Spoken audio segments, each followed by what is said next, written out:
Like everyone, I've done hundreds of terrible gesture drawings. This is totally normal, but when I've discovered these 3 tips, my gestures improved instantly. Because these secrets come from some of the best masters in the art of figure drawing. And today I will steal them, to keep you from getting stuck, like I did.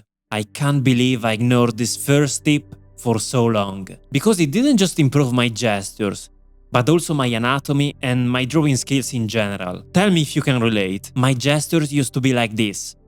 Symmetrical, stiff. The issue with this is that even though I was able to communicate what my character was doing, my figures were always lacking something. Every gesture felt like a missed opportunity to make it more dynamic, appealing, interesting. And this is caused by this simple drawing right here. These are just 2 lines side by side, but watch carefully their relationship. See how they give a sense of closure? Basically, the eye stays trapped inside of this shape. And this is because these 2 curves have the apex at the exact same level. The apex is just the highest peak of the curve, by the way. And the positioning of these 2 points, apparently insignificant, is actually crucial, because it can make or break our gestures, and by consequence our whole figures. Those 2 lines that we saw could be the gestural lines of the torso, for example. You see how stiff the result is? So here's the trick. Just offset these 2 points to make the first line flow into the apex of the other. This instantly gave that natural flow to all my figures. Look at the torso drawn in this new way.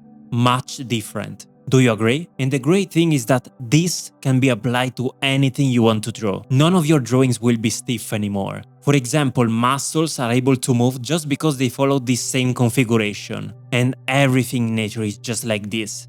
Just look around you. Look at the difference between these 3 and these 3. But the second tip is kind of an evolution of this first technique, and it helped me to guide the viewer's eye and make my figures way more interesting to look at. By the way, if you have any questions about all this, come join my free Discord community of artists focused on learning gesture specifically. The link is in the description below. At the beginning, I kept all my gestures as simple as I could. I wanted the eyes to skim through them as fast as possible, so I completely avoided using more lines than necessary. I thought they were useless, honestly.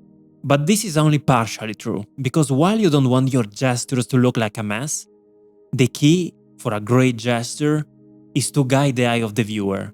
In an interesting way, possibly. Our eyes should constantly follow a tempo of fast, slow, but don't take my word for it.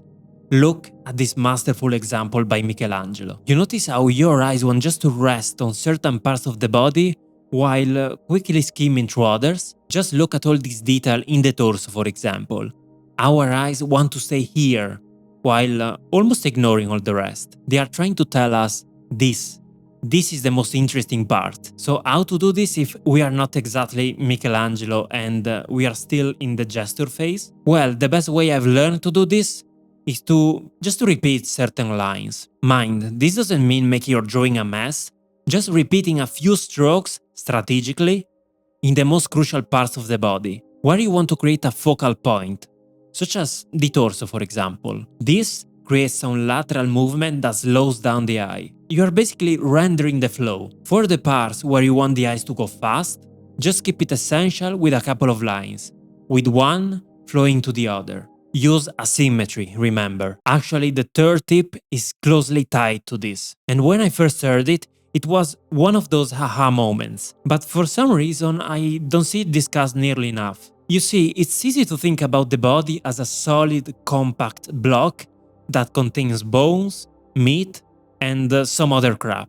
This is exactly how I saw it. But the problem with this is that my gestures ended up looking like a brick 90% of the times. And even though I was trying my best to add some movement, by contrast, let's take in exam the same drawing by Michelangelo. You notice how some parts of it seem to be stoic, like they do stay kind of the same. No matter the pose, they don't change. All the bending and the movement seems to come from the portions in the middle, these ones. This is because the human body is not a unique piece, but is made up of 3 main masses of solid bone. And these are the head, the ribcage, and the pelvis. The portions in the middle, the neck and the belly, are the flesh, the meat, the bendy sections. Thinking about the body in terms of these three main masses, balancing each other, alternated by soft sections, made all the difference for me because it helped me to decode better the human figure and also create dynamic lines of action more easily because I only had to place these three main masses and all the rest derived from that. And this also helped me a lot to draw figures from imagination. But I also have an extra tip for you, which made my gestures way more 3D and grounded in reality. You see, my gesture used to look very 2D, very flat. This is not a huge problem at this stage, it's fairly okay. But my sketches risk to look too abstract. This was before thinking about form and perspective. And you may say, how do you even draw perspective for simple lines? Well, watch this gesture right here. And now compare it with this version. I'm sure you can spot the difference right away. It's these wrapping lines. When I started using them, I immediately gave a sense of form and perspective to my gestures. Wrapping lines are amazing because they don't take a lot of effort and they will tell you immediately if something is coming towards or away from you. And they will also reveal its form, round, flat, whatever form depending on the line. Believe it or not, by implementing these few tips, my gestures started to get better. But if you want to know the worst mistakes that I made when I started drawing gestures, this video is for you. And I will see you on my next step.